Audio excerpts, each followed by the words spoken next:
want to talk today about the future data ecosystems, where individuals and businesses share data with each other to feed complex AI algorithms. In these ecosystems, privacy is relatively straightforward to protect, but AI will not always make the right decisions for people. AI might even end up manipulating people.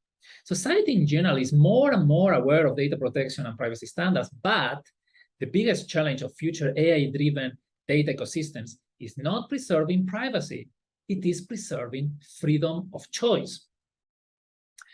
If you are passionate about AI, big data, machine learning, as I am, you have heard of the futuristic Netflix series called Black Mirror. Black Mirror tries to portray how technology will manipulate our personal lives in the future. There are several Black Mirror episodes involving data and AI. There is one episode called The Entire History of You. In this episode, people have a device implanted in their brains that records everything they see and everything they hear, enabling people to play back any part of their lives. This technology gets sour when people start to be overly influenced by these memories and sometimes even controlled by them. In another episode called Nose Dive, each person rates each other. And these social ratings affect people's rights and opportunities. The chapter involves a woman who struggles to reach a higher social rating to boost her status and to be qualified to live in a lovely apartment. All Black Mirror episodes are thought-provoking and display both the sound and harmful effects that technology, for example, AI and data sharing, brings to humankind. The theme of today's TEDx conference is Beyond the Stars. Well, sometimes technology pushes us beyond the stars, but the journey is full of risks and challenges, and so many things could go wrong. I am running a data and AI company. My team and I create enterprise solutions for advertising, credit scoring, and consumer research based on data. Preserving people's data privacy while delivering value to our enterprise clients is paramount for me. But at the same time, what is really most important for me is to prevent my AI-driven products from influencing people in ways that will not be in people's best interest. This means preventing AI from manipulating people and preserving people's freedom of choice. Companies, as you know, collect data directly from their customers, and at the same time, they acquire or buy data from other sources, either other companies or individuals. That means they share data. Sharing data to feed AI systems is becoming increasingly important to companies, and therefore data exchanges such as data marketplaces are proliferating, resulting in what is already known as the data economy. The data economy is a global digital ecosystem in which people or businesses share data with each other and get compensated economically for it. But not only that, in the data economy, data is gathered, organized, discovered, priced in real time, and exchanged by a network of players, either businesses or people. These players derive value from the data through complex AI applications, such as, for example, the ones my company is working on: advertising, credit scoring, or customer research. And there are many other AI-driven applications: insurance, self-driving cars, or many of the situations described in the Black Mirror episodes I was referring to before. But this is not just the future. It's already happening. For example, individuals already voluntarily share their data with retailers through loyalty programs to get loyalty points and discounts. That is precisely the objective of a loyalty program: gathering data. Additionally, these retailers or e-commerce companies share detailed product demand data, sometimes even in real time, with their manufacturers or supply chain partners in order to obtain lower costs. So sharing data is very common. I was saying before at the beginning of my talk that privacy is easy to protect in this kind of data sharing applications, but freedom of choice of individual users is much more challenging to preserve. So let's start with privacy. How will the future data economy handle privacy and data protection? Well, it could seem that once you share data with one of these data sharing ecosystems, you completely lose control of it. It could seem that the data, once you share it, could be further shared with other people in a way that you can no longer control. The reality is that data sharing can indeed be controlled, and privacy and data protection can absolutely be achieved in a data sharing ecosystem. How? Well, two emerging technologies are appearing in the landscape that will collectively guarantee privacy and data protection in the data economy. They are Web3 and privacy-preserving algorithms. Web3 is the evolution of the current web, called Web2. Web2 is controlled by large platforms such as Facebook, Google, Twitter, or Amazon. Web3 relies, on the contrary, on distributed blockchains, which are distributed data ledgers that record any transaction, including monetary transactions, agreements, or even data sharing transactions, which is what we are talking about today. The fact that this ledger is distributed means that there are many copies of it that are held in different places by many different parties or organizations. This implies that a single party alone or a small number of organizations cannot modify transactions on their own. They cannot delete them, they cannot fake new transactions in an unauthorized way. Since blockchains are distributed, they create immutable verified evidence that all parties can trust inside the data economy to exchange data and get economic benefit from it. Moreover, blockchains will also allow transacting parties to define the purpose of the shared data. What can the shared data be used for? And prevent our data from being misused. Since all data transactions are recorded in the ledger, it is impossible to counterfeit this ledger. Well, that means that all unauthorized data sharing would be easily identified and prevented. Data will only be shared if users consent to it, and only for the approved purposes these users have consented.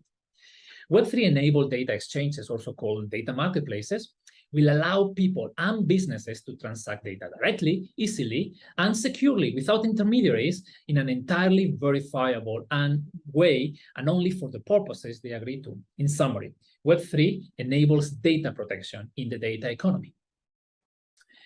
One exciting concept in Web3 is called data unions. Data unions are a framework to combine a user's data with data from other users and distribute a share of revenue back to them when someone pays to access the data. Even though individual data does not command a high value, it becomes valuable when many people's data is aggregated together to generate insights that an enterprise would buy.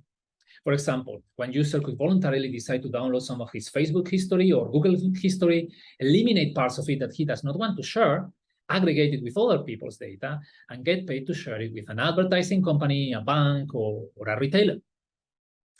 So Web3 will protect data from unauthorized use.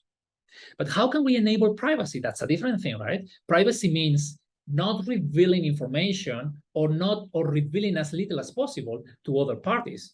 Well, this is the second technology I wanted to talk about today, privacy-preserving algorithms. One of those privacy-preserving algorithms is called zero-knowledge proof algorithms. Proving any statement by revealing information is very simple, but not showing the data itself and still proving the statement is the challenge. This sounds too abstract and complex to understand, right? But let me give you an example, and I'm sure you're going to get it straight away. Imagine you apply for a loan, and the bank asks you for many documents. The bank wants to use an AI system to verify that you can afford the loan. But in the documents, there is so much more private information that the AI system does absolutely not need to know to make this decision. Like, for example, credit card transactions or statements that show what you do in your free time or where you go for dinner on weekends.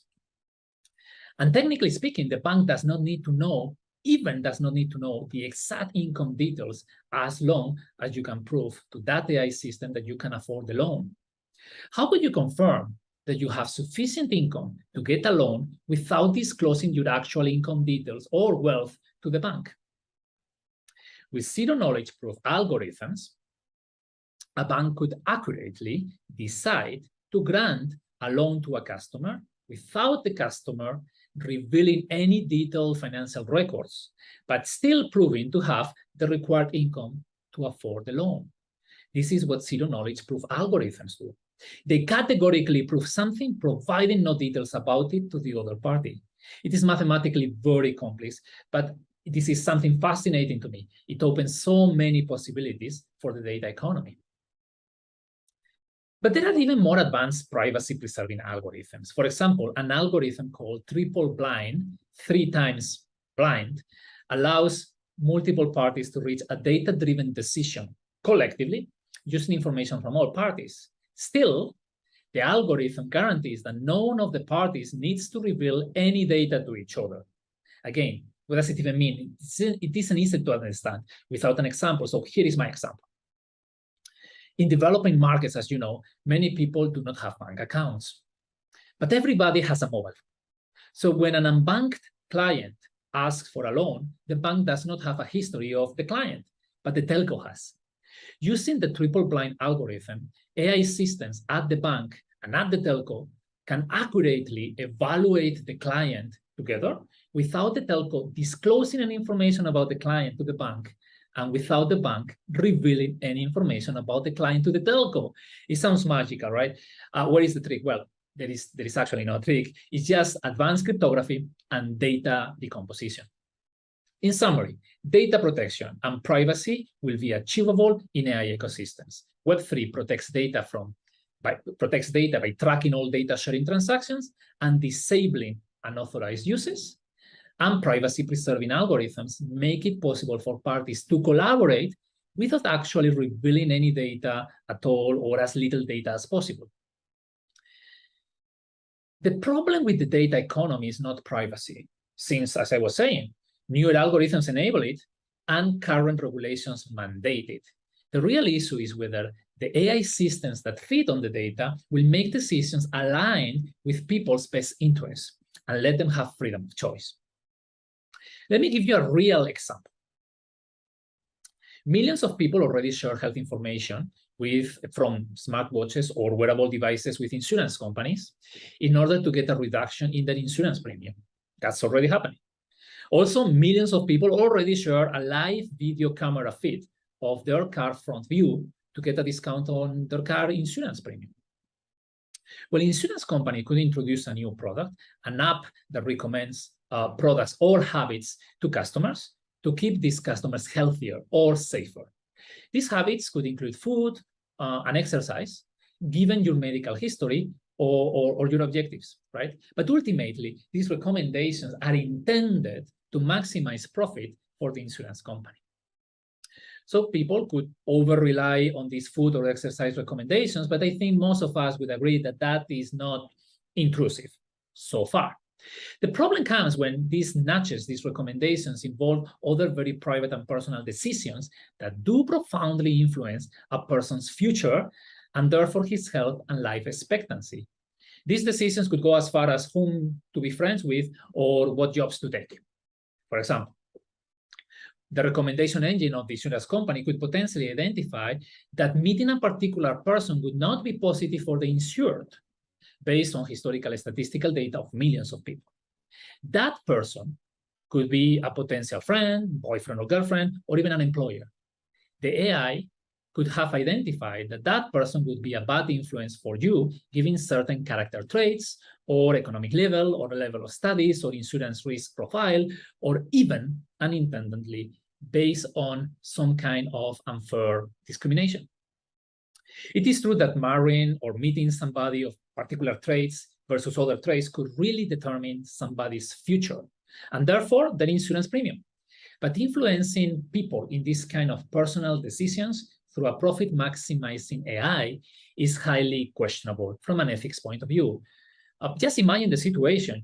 You rely on a particular recommendation engine that gives you good recommendations about food, exercise, social events, etc. You start depending on these recommendations because they work fine for you. At the same time, this very same algorithm could be giving recommendations to someone else that could be a future friend, husband or wife, or a business partner. But somehow, the algorithm has determined that you two should never meet because statistically speaking, that relationship is likely not to be positive in the long term for you or for the insurance company. Or even if you have already chosen to meet or date somebody, the algorithm could actively push you away from that person through subtle, indirect recommendations from its app that you might not even notice. In the same way, the algorithm could secretly steer you towards making a critical decision in a direction you don't want, like deciding what your next job should be. For example, AI could push you towards accepting a job offer that will likely make you more prosperous and therefore a better customer for the insurance company. But in fact, you may really want to take another job because you value other aspects of it. Even worse, AI could deliberately stop you from getting the job offer you want without you even noticing it. We could argue that marketing and advertising have always nudged people in the interest of businesses. The problem is that the data economy and AI can take this exponentially to the next level. It may be okay to be nudged in the right direction by a well-minded person or even an AI algorithm, but are you still thinking independently beyond a particular line on the sand? Are you making your own decisions, or are others doing that for you? How much is too much? AI ethics standards are required to handle these dilemmas. In 2019, the European Union published its ethics guidelines for trustworthy AI, which include 4 principles. 1, respect for human autonomy. 2, prevention of harm. 3, fairness. And 4, explainabilities. These principles are sound, but contrary to data privacy standards, there is no proper framework to drive them in the corporate or public policy walls, and no appropriate technologies to implement them. I was talking before about 2 technologies that can be used to protect privacy. Well, there are no technologies to protect freedom. Most importantly, there is not yet a clear understanding about how these situations should be managed. Eliminating the risk of manipulation by AI systems requires globally accepted AI ethics principles that we are just starting to understand. But preserving freedom of choice when working with AI systems is not only something that corporations, technologists, and regulators alone should think about. It is something that all of us should think about on our own. We should remain in charge of our own decisions and understand why we are making one decision or another without letting ourselves be excessively influenced by other people, the media, social media, and now also AI systems as well. We need to remain critical and keep thinking on our own. And we need to teach our future generations to keep thinking on their own as well. So to finalize, the theme of this TEDx conference, as I was saying before, is beyond the stars, right? Well, artificial intelligence will not take us beyond the stars unless we start to understand the importance of keeping our own freedom of choice when working with AI systems.